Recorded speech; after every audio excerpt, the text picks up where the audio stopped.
Yeah, the cedar tree really was like the tree of life, eh? So everything that we done in our everyday life would have been surrounded by cedar. So right down from our baby cradle and our baby blanket, our mode of transportation was a dugout cedar canoe. The house that we lived in was a cedar longhouse.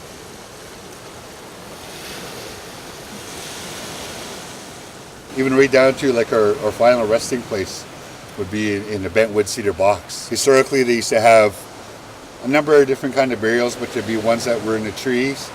So they get put in a cedar wood box and put into a tree so that they could, be elevated and still continue to grow and because our people are very spiritual, eh?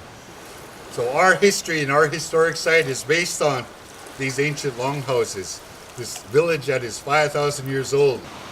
8 houses that are remaining, the longhouse posts that are remaining, and one of the reasons why it's just the structure, the skeleton of it, is because that's how our people were very much, nomadic. They moved around and they followed foods and seasons. So when they would move from village to village, all they would do is they would take their siding and their roofing and they'd put it in between 2 canoes and they'd go paddle out to the next village. And the next village would have, the same kind of dimensions and layouts for a house, so the planks would fit, the roofing would fit, the siding would fit. So they very much had like a mobile home where all they did was they left the corner posts and the cross posts, all of that was intact, solid, and then they'd go and move it to the next one and put their roof and siding up on the next village. Started to have like a nursing tree on top of the corner post, and then it grew so big that the roots eventually made its way to the ground and kind of engulfed the whole post. So that's why it's got quite a, you can see on the bottom there where it's got quite a flare out. That's not common for these types of trees. So, it's just got that way because it's got a corner post in the middle of it.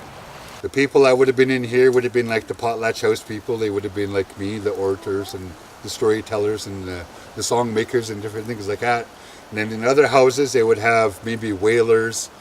Other houses might have the builders, the architects, engineers, and one house might be the ones that do all the fishing, or the ones that harvest all the tidal zone, or do all the sealing, different things. They all had different responsibilities.